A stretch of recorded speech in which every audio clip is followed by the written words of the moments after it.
All right, we are recording. So let's see, 7:59.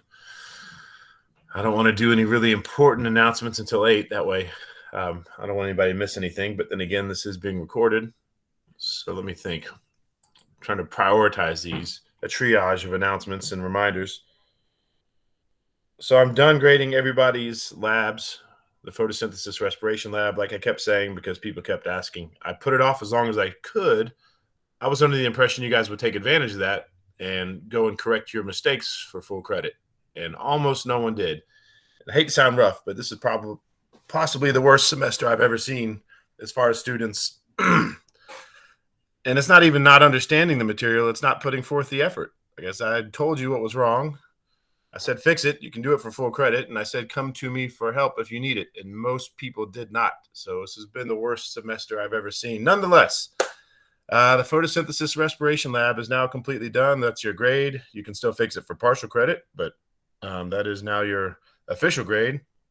Therefore, the lab report is due in 2 weeks as of yesterday, and that is on March 24th. So please, I'm saying it again. I sound like a broken record. I don't know why people don't take me up on this. If you need help, come to me. Come to me for help. I don't get it. On that note, I do have some good news because I'm just trying to make things easier for you. I'm now making a change for the first time in my career on independent work. From now on, independent work will be an extra credit assignment.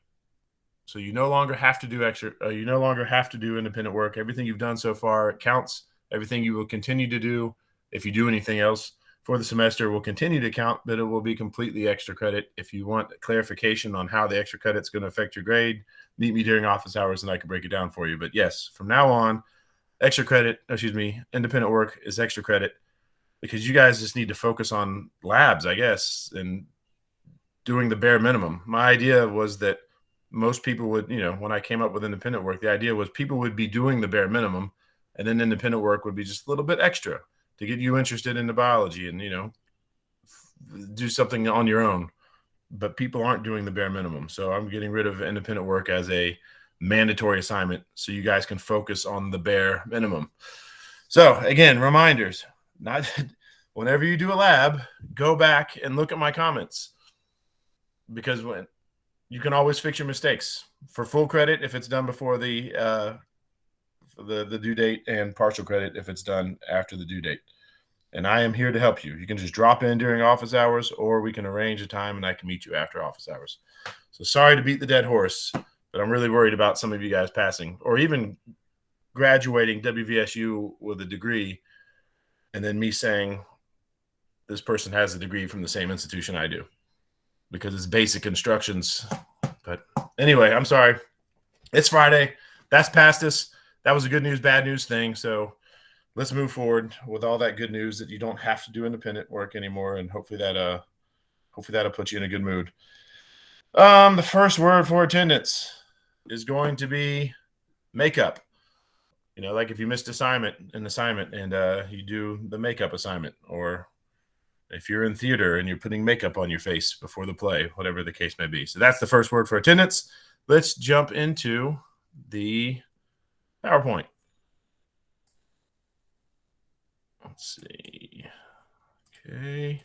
And as always, if I could get somebody to confirm that, I know you can hear me because someone's already confirmed that, but if you can confirm, you can see the regular old PowerPoint right now. Yeah, we can. Perfect. Thank you very much. Okay.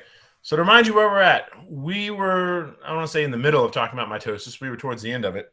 We just finished talking about anaphase. So to remind you, and this is the very Cliff Notes version, there's a little bit more to it than this, but mitosis, at least for the exam, it's all going to be about what the chromosomes are doing.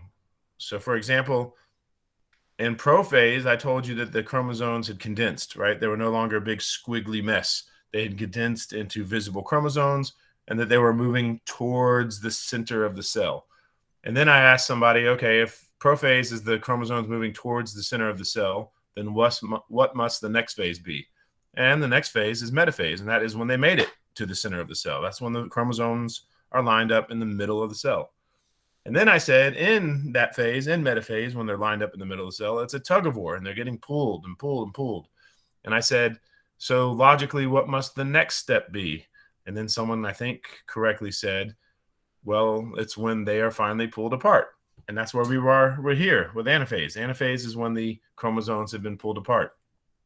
And then I said, in anaphase, they are still moving in this direction, right? The chromosomes are moving in opposite directions. They're moving towards the other ends of the cell. And then I asked, therefore, what must the next stage be? But we ran out of time and no one was able to answer that. But the next stage then, if anaphase is the chromosomes going towards the other ends of the cell, the next stage is when they make it to the ends of the cell. And that is called telophase or telophase, depending on how you pronounce it. The pronunciation does not matter. So here we go. Let's look at telophase. Before I even start, let me just focus on this bullet point because this is the best one as far as knowing what happens. It's the reverse of prophase, and this should make sense logically. And hopefully in your brain you can think about what we said about prophase, because remember, prophase is that first phase. So logically, remember the yarn? Hopefully you remember this. Logically, it made sense that the chromosomes had to coil up if you're going to move them from one end of the cell to the other, because it's a lot easier to move balls of yarn as opposed to a big squiggly mess of yarn, if you remember that. And then I was also mentioned, I used the analogy of me handing a Kroger bag full of yarn to one of the students and asking her to move them from one side of the table to the other. Same here. In prophase, if you're going to move chromosomes from one end of the cell to the other, then you need to take them out of their bag, so to speak. You need to get rid of the nuclear envelope. And then the other thing in prophase, again, we're not talking about telophase yet. In prophase, the spindles attach, because the spindles are the things that are moving the chromosomes. And this whole thing, mitosis, the way we're studying it, it's all about the chromosomes moving. So obviously the thing that moves them needs to move, or it needs to be attached. That being said, telophase is the opposite of prophase. In this case, the nuclear envelope forms back up, right? Because we are done moving the chromosomes from one end to the other, so we can put the nucleus back, the nuclear envelope. And in this case, again, the opposite, the chromosomes uncoil. We don't need them to be coiled up anymore. They're no longer moving from one end to the other. And of course, the thing that moves them no longer needs to exist because they are no longer being moved around. So the spindle disappears.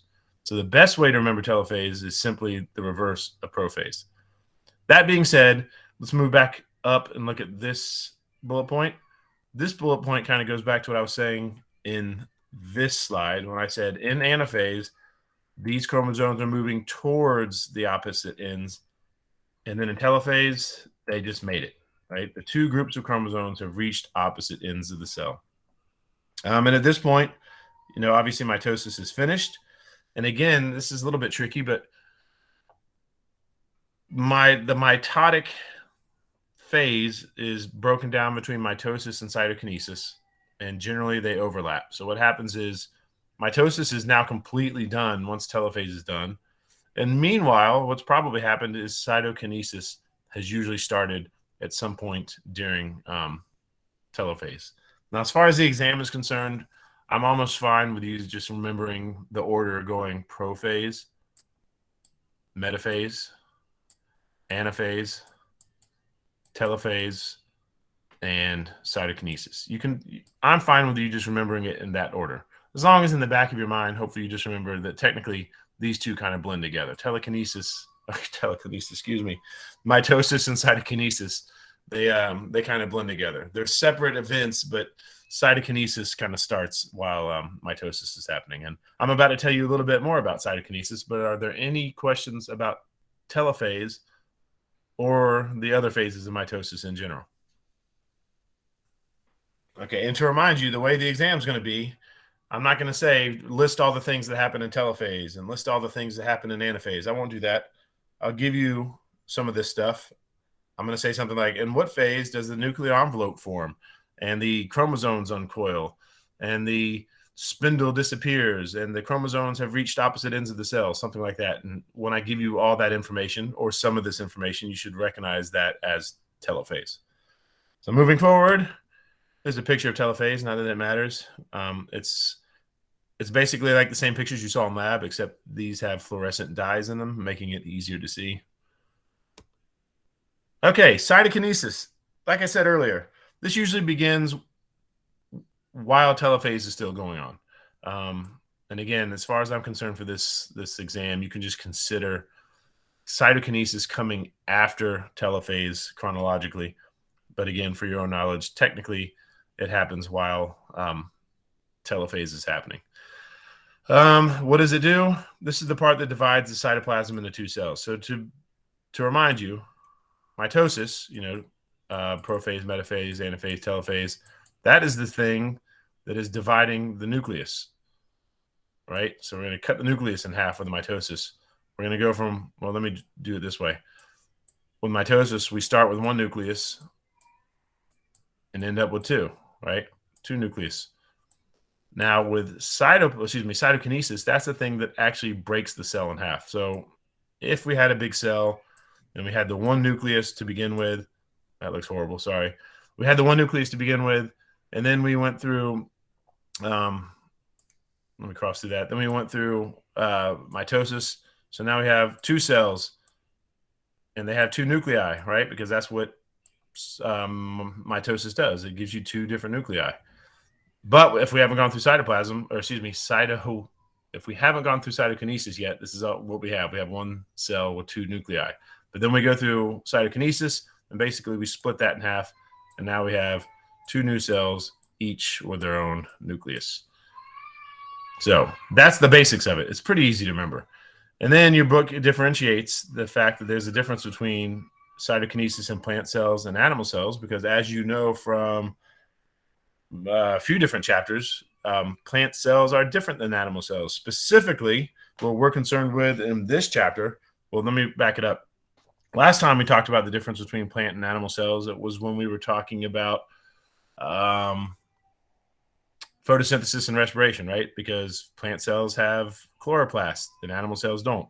And we also talked about the fact when we were talking about hypertonic and isotonic and hypotonic, we talked about the fact that plant cells prefer to have water coming in because they have that cell wall, right? And that cell wall allows it to the cells to expand without bursting.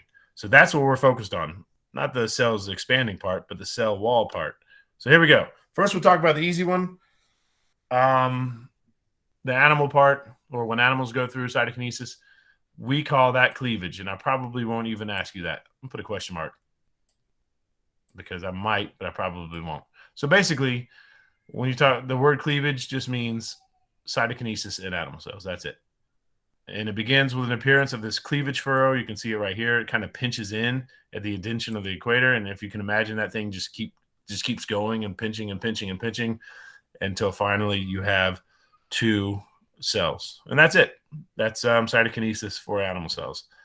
Here's another picture of it. That one's not in colored. But again, there's the cleavage furrow. And if you can imagine, this just continues to go down. This continues to go up.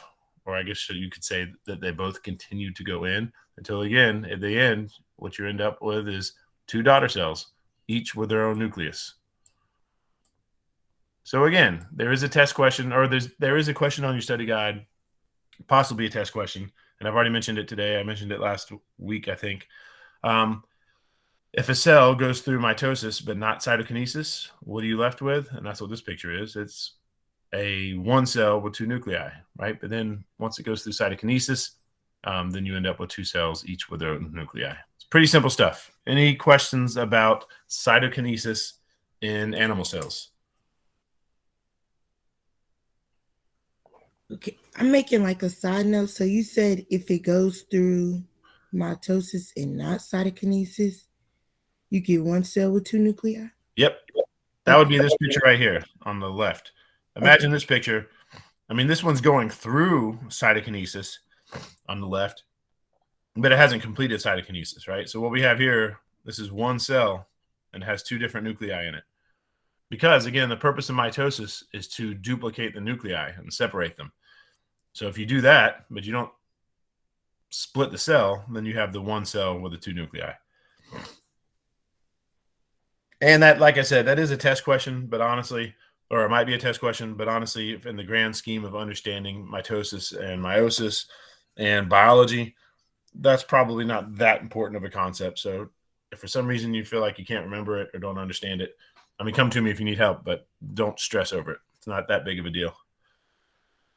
So any questions about this? Okay, let's talk about cytokinesis in plant cells. Again, like I said, the big difference here is the fact that plant cells have walls and animal cells don't. And that's basically the difference. It's the same thing, except that instead of having that cleavage furrow, what happens here instead, is that we build a new wall in between the two new cells. And that's it. Your book gets pretty specific and says and kind of describes how it happens. There's these things called vesicles, and they have cell wall material, and they collect and they fuse together, and that forms something called a cell plate. The cell plate grows outward. It gets bigger and bigger until finally it's done. And I'm not going to ask you any of this. It was a big old X. If anything, just know that the way cytokinesis is different in plant cells is that you have to deal with the cell wall. And that's it. And this is handy for, hopefully you're all done with that lab, but it is due tonight. So if you're not, this might help. You can see clearly this right here was a cell that just went through mitosis. You can kind of tell that that's one cell, sort of, right? And you can tell it has two different nuclei. So I could tell that this is possibly late telophase, or maybe it has just now finished cytokinesis, because you can see right here, like it says, cell plate forming. And this is subjective. You could say this is forming, like they say. Some might argue that that is actually formed, and now what we have here is two cells. But either way, that's how it works. And keep that in mind when you're doing your lab if you haven't done it yet for the meiosis lab. Any questions about cytokinesis in plant cells?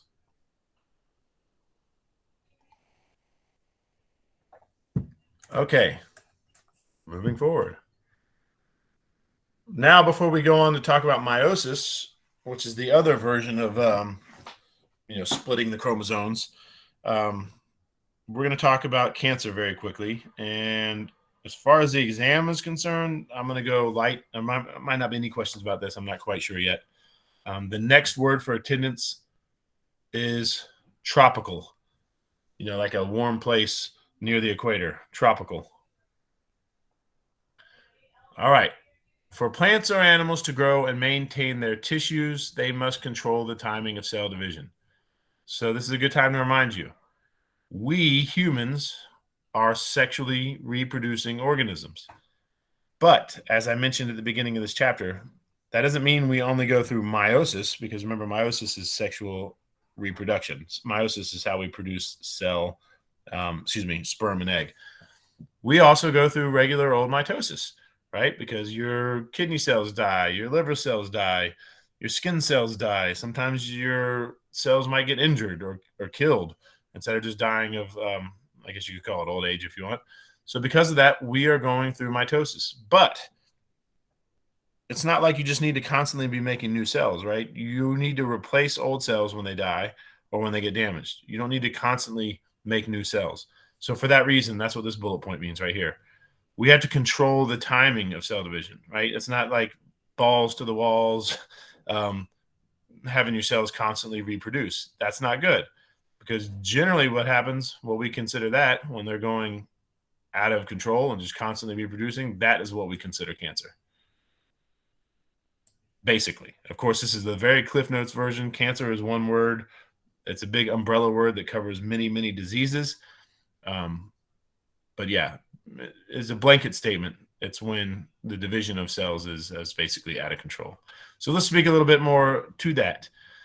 What happens is the cell cycle is directed by a cell cycle control system that has specialized proteins. So remember the cell cycle. Let me draw a horrible version of it for you to remind you. You got the big part and the little part.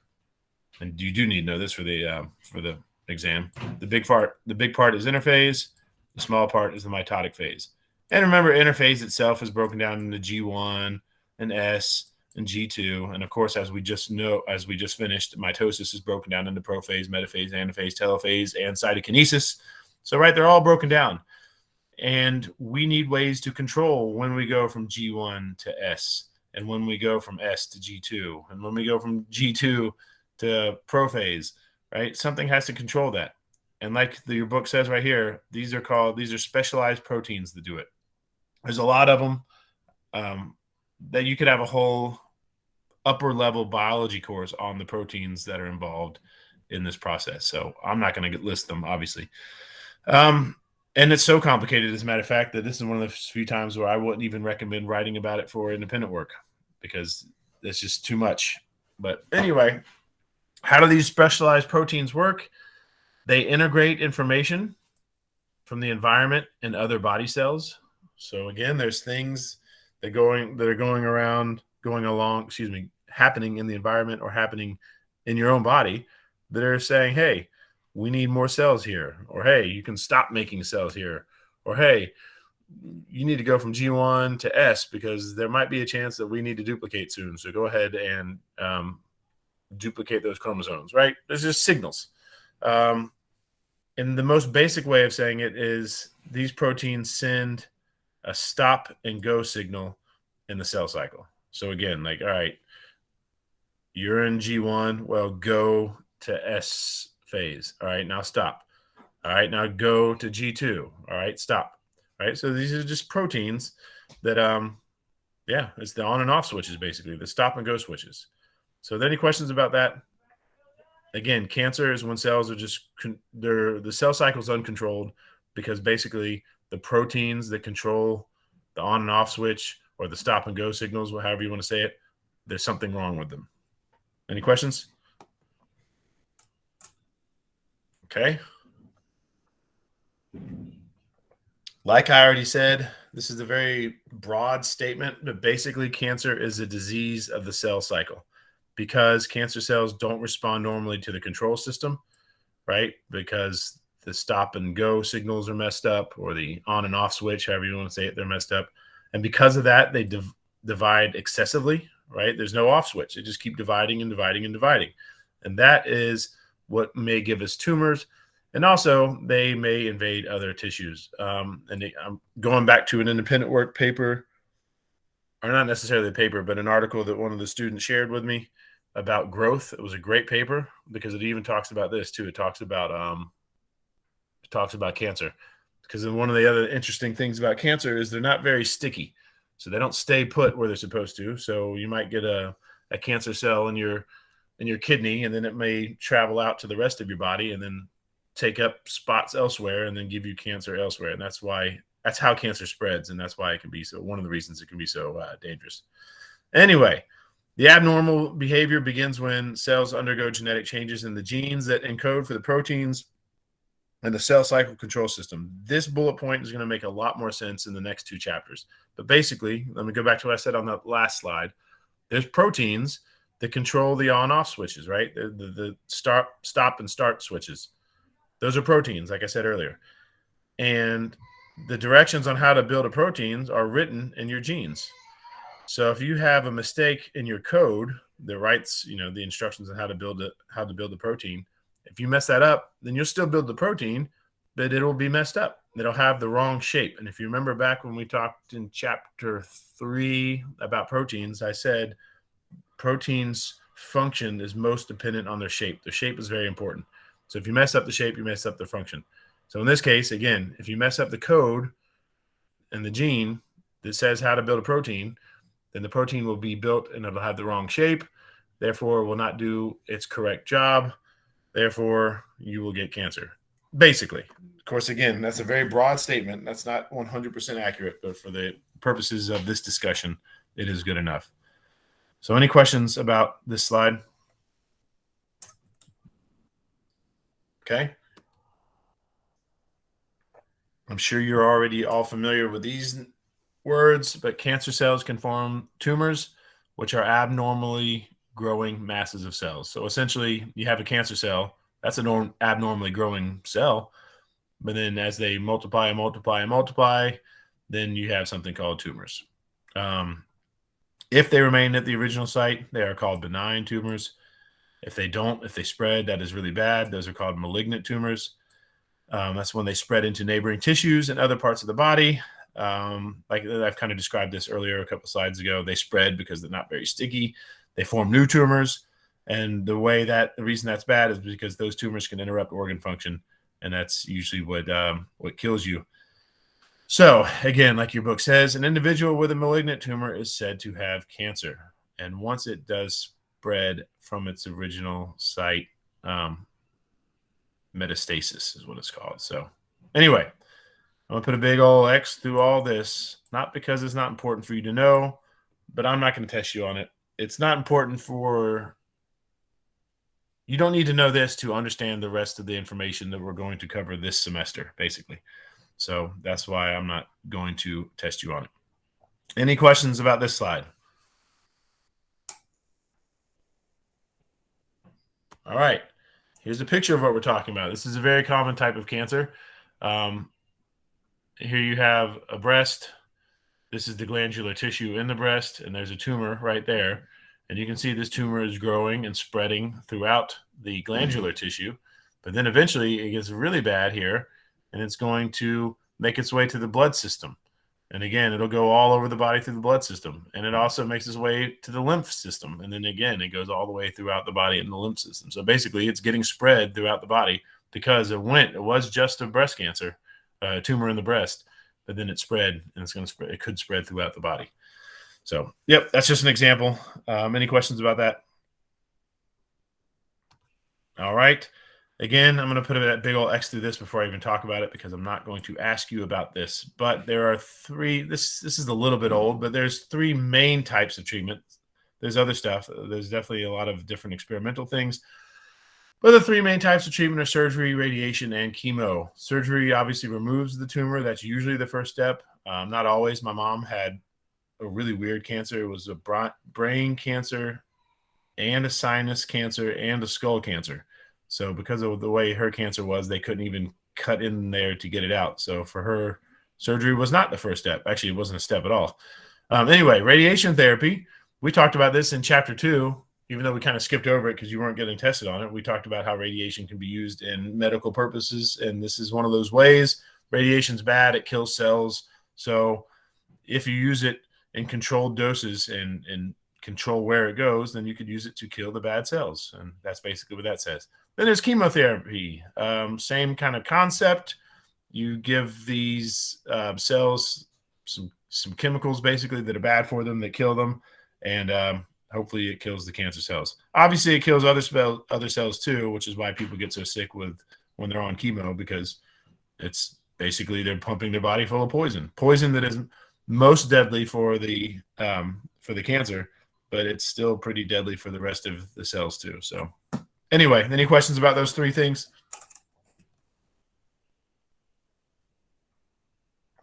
All right. There's also some new stuff, like I mentioned earlier, and this is just one of the new things. And as far as I know, this is the only new thing that your book mentions, but it's immunotherapy. And it's basically using your immune system to attack cancer cells, because that's what it should be doing anyway. Your immune system should recognize something that should not be in your body, and it should attack it and kill it.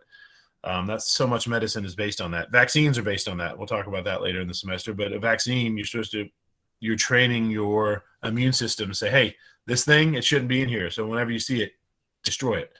But anyway, so with this immunotherapy, medicine has figured out a way to get your immune system to attack certain cancer cells. And this is actually another one that's relevant in my life. My uncle has a cancer in his leg, and they said had he had this cancer like 5 years ago, he would have been dead. And I think he would have had like a 6-month prognosis or something like that. But medical technology has changed in the past 5 years. So it just so happens that they had an immunotherapy regimen for his cancer, and he is now relatively okay.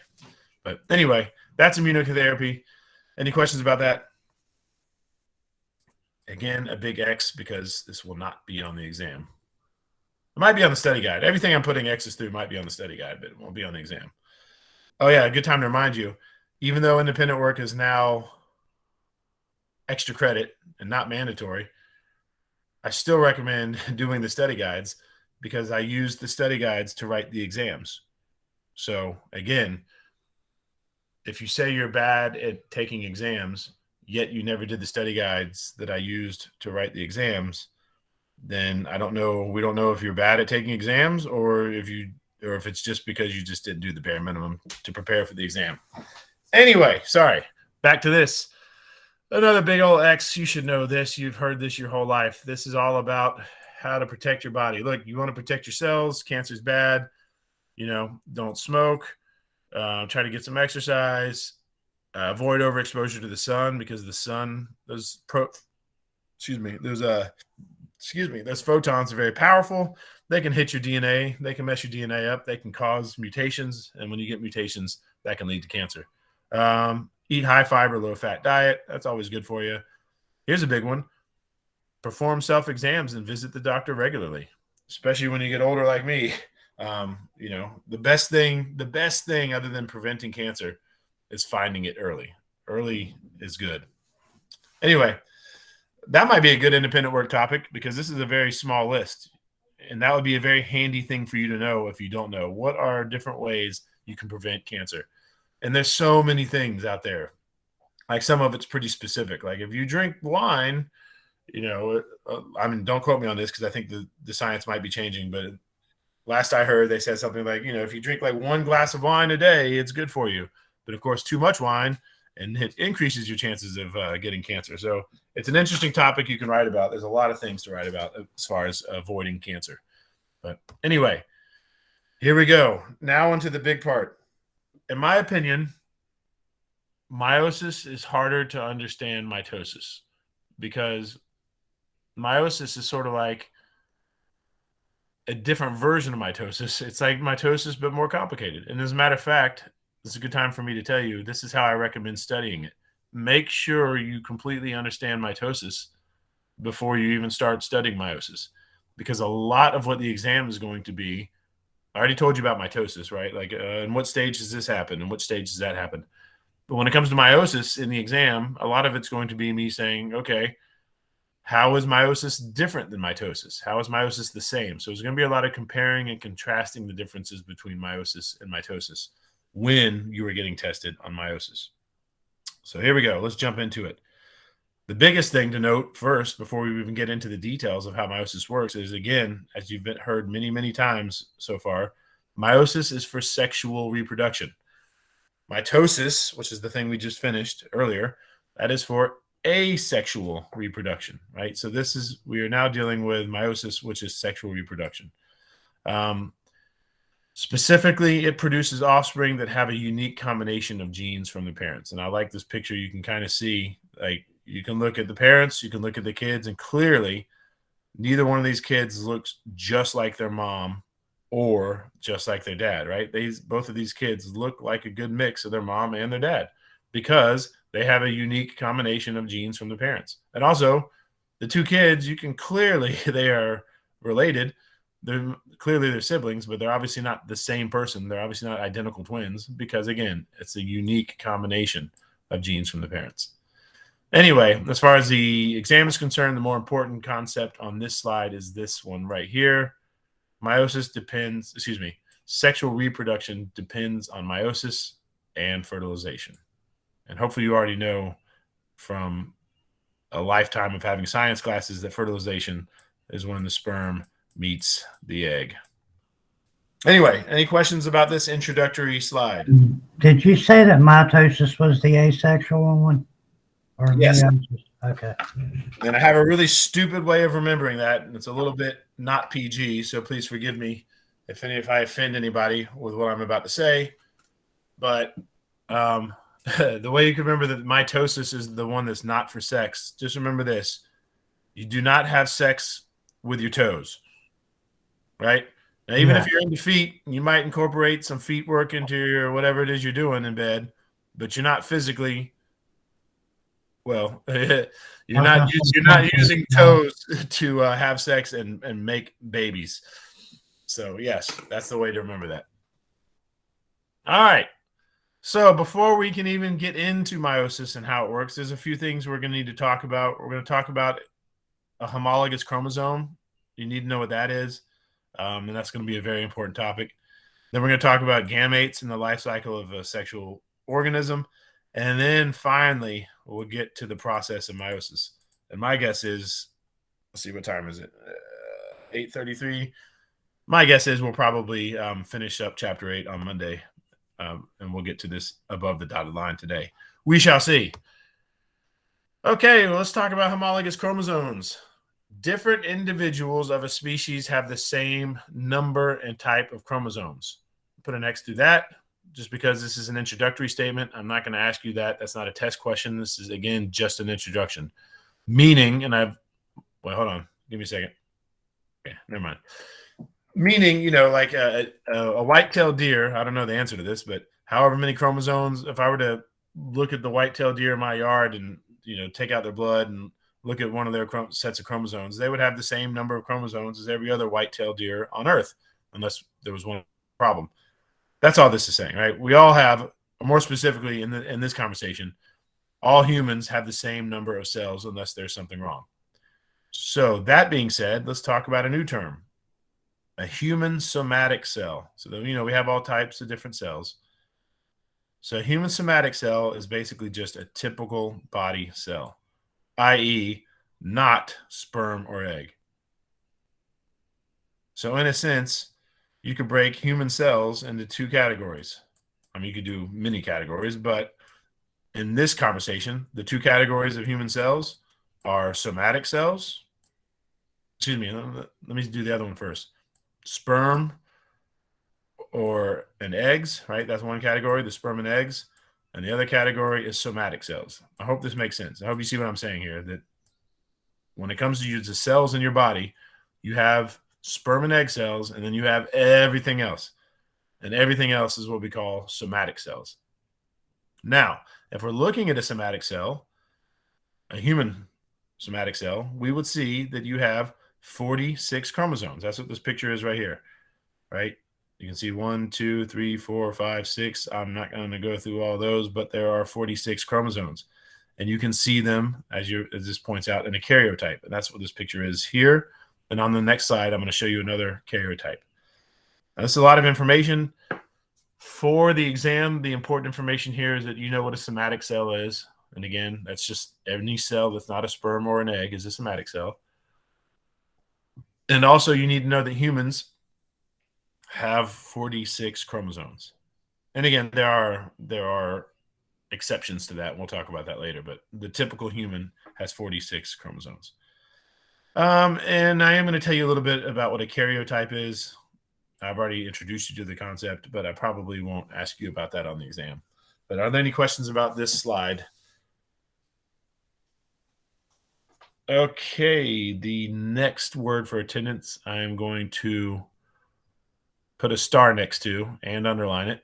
I'm not going to say it because I do that every once in a while. So there's your next word for attendance.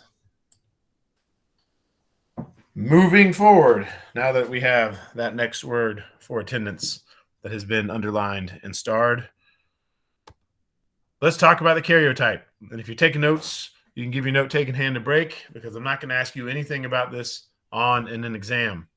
But your book teaches it, so do I. I'm going to briefly go through it. Again, a karyotype is basically just a picture of your chromosomes. That's what this thing is right here. Obviously, you need a microscope to do it, but let's talk about how it happens. You have to break open the human cell in metaphase and mitosis. Again, you don't need to know this, but the reason I'm including this is because this gets your brain thinking about metaphase and mitosis, and you do need to know about metaphase and mitosis. So hopefully you're thinking to yourself, well, why would they need to be in metaphase and why would they need to be in metaphase if we're going to take pictures of the chromosomes? Well, first of all, let me ask you this. Hopefully you can get this. Forget metaphase for a second. Why, if you're taking pictures of these chromosomes, why would you need to find a cell that is in mitosis? Why not in interphase? Why do we need a cell in mitosis if we're taking pictures of the chromosomes? Can anyone answer me that? And again, the karyotype thing, not important. But these things I'm asking you right now, these concepts, these are important, despite the fact that karyotypes aren't. So why would we want to be in mitosis if we're taking pictures of the chromosomes? Because that's when the chromosomes do the most activity. I like that. You could say that. Sure. Depending on what you mean by activity. Definitely the activity that we've talked about. But it's a good time to remind you that even though we didn't talk about it much, or maybe even at all, when they're in interphase, they're doing a lot of activity. Like the cells, like a kidney cell is doing its kidney business. A brain cell is doing its brain business. So I like what you're getting at, but what else? The key here is we're taking a picture of these chromosomes. So why would we want them to be in mitosis? Why not interphase? And if you have to, just think about the pictures you looked at in lab. If you want to take pictures of chromosomes, individual chromosomes, why would you want them to be in mitosis and not in interphase? Think about your lab. Think about what happens in prophase. There's no cell envelope. Ooh, that helps too. There's no nuclear envelope. They're not in the nucleus. And yeah, that might help, because technically when you're looking at a cell that's in interphase, you're kind of looking through the nuclear envelope. So yeah, that's another one. There's another big one here. How would you know something's in prophase and not in interphase when you're looking at those microscope pictures, which is what you guys did in the lab? Oh, this is concerning. All right, I'll just give it to you. In interphase, the chromosomes are a big old squiggly mess. You cannot see an individual chromosome in interphase because it is in prophase where the chromosomes condense, right? That's when they become individual chromosomes that you can pick out and say, oh, that's a chromosome, that's a chromosome. So that's why we would want it to be in mitosis in general, as opposed to interphase, because in interphase, it's a big squiggly mess. So in mitosis, they have finally condensed, and that is where you could actually see them to take a picture. Like, yep, there's that chromosome, there's that chromosome. And the metaphase part, that's a little bit less important as far as understanding that concept that I wish somebody would have gotten. But in metaphase, you know, they're all lined up in the middle. So maybe it would just be easier to see them that way. But anyway, moving forward, talked about that. They're doing so they stay in the chromosomes with dyes. That makes it easier to see. That's not important for you guys. Take a picture with a microscope. Hey, there's a shocker, right? You're not taking a picture with your iPhone. You're using a microscope. And then they arrange the chromosomes in matching pairs by size, because again, you have two pairs of every chromosome. So here's number one, chromosome number one. You've got two of them. You have one from your mom. You have one from your dad. But we'll cover that concept later. Again, for the exam, this whole idea of a karyotype is not important. What is important, and I was hoping somebody would get this, because that means you're applying your knowledge instead of just memorizing stuff. But when you go from interphase to mitosis, right, in prophase, the chromosomes coil up, so they're visible, right? You can distinguish one chromosome from the next. Here's another picture of a karyotype. This one's in color. How exciting. And then also, of course, you have a drawing. Here's a pair of homologous chromosomes. So again, let's just, I was going to say hypothetically, but no, this is not hypothetically. This is chromosome number one. And again, you have 23 pairs of chromosomes, 46 total. So this is number one. Let's say this is the chromosome you got from your mom. This is the one you've got from your dad. You've already gone through S phase of interphase. So this one chromosome that you got from your mom, it used to be one, but it went through S phase of interphase. So right here, it's got a centromere and it's duplicated itself. So what we have here, these are sister chromatids, right? This and this are sister chromatids. Same here. Here's the chromosome you got from your dad. There's a centromere in the middle that's not shown, but I just drew it.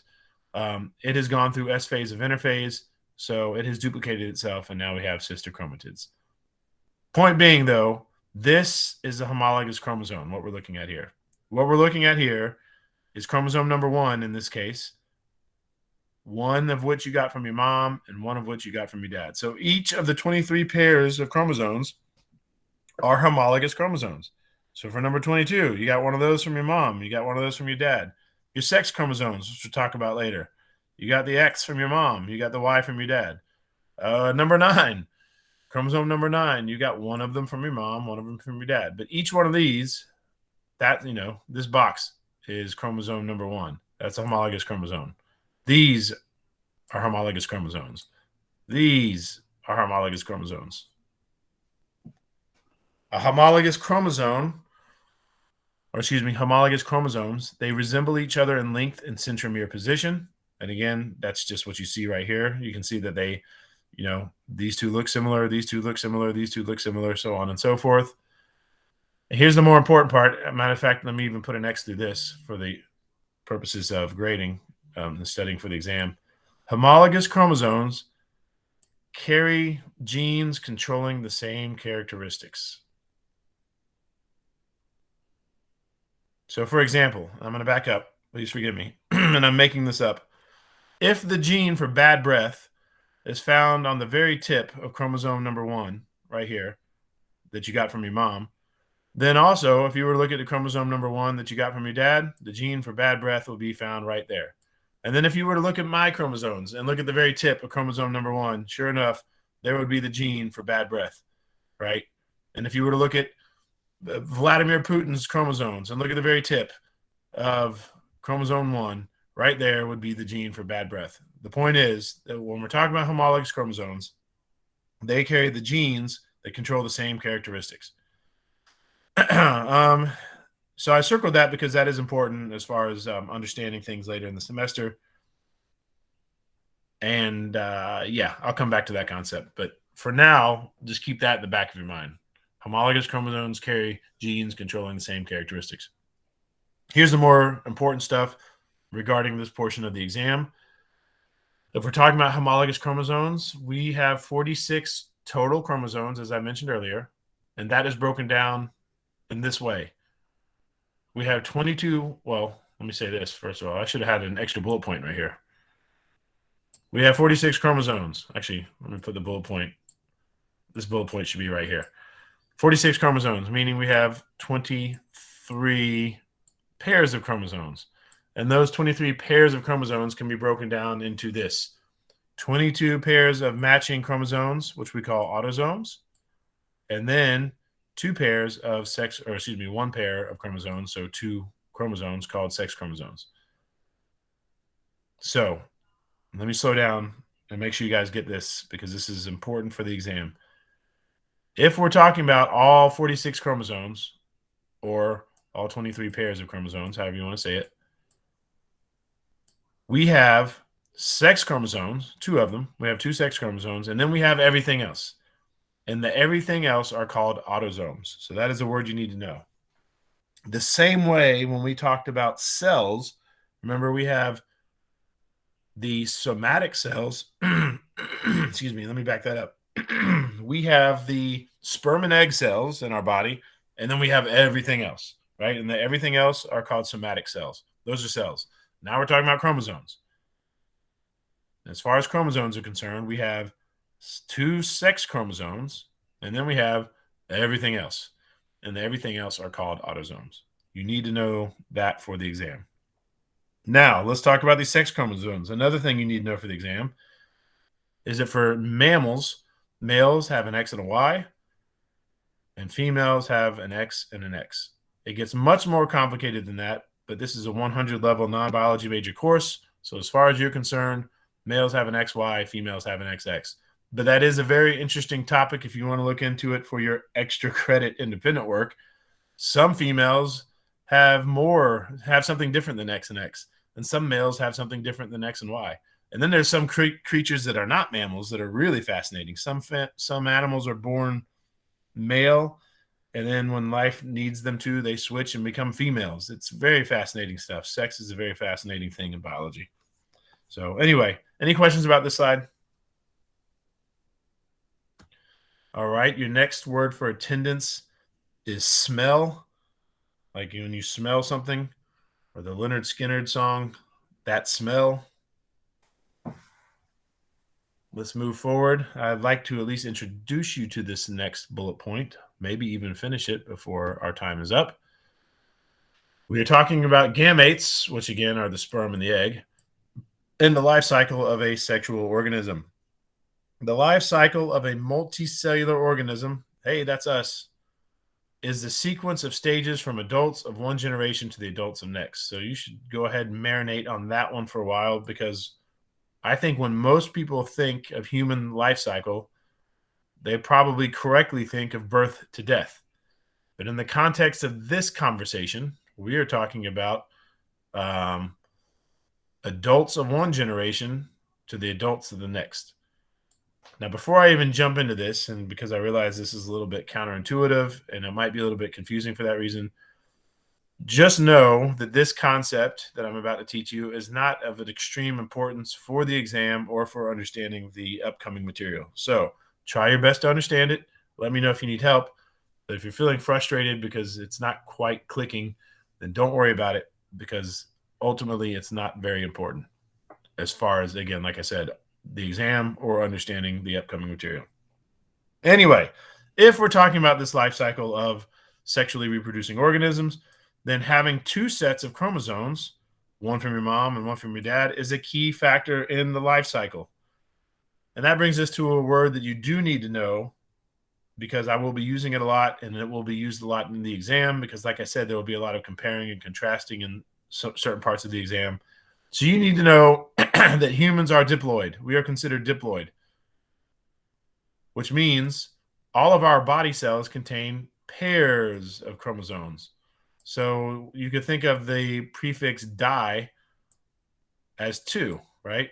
2, because we have pairs of homologous chromosomes. Each chromosome you have, unless there's something wrong, you got one from your mom, one from your dad. You have pairs of homologous chromosomes. That brings us to the next word, which is haploid. Those are cells that only have one of each chromosome. So that's where we'll stop. I heard a noise anyway. It was a good time to stop.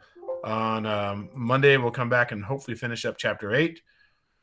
Does anybody have any questions while we are recording about things in general, biology or the biology of the course, now that I've changed things up? Again, independent work is now extra credit.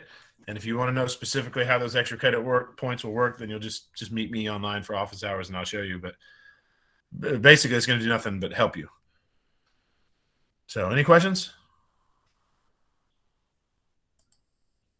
All right. Well, everybody make sure to send me your attendance words before 9 a.m. And that'll be that. Hope you have a great weekend. I'll try to stay online as much as I can, because I know you've got a lot going on with this lab and the lab report. So I'm here to help. Okay, have a good weekend. All right, you too.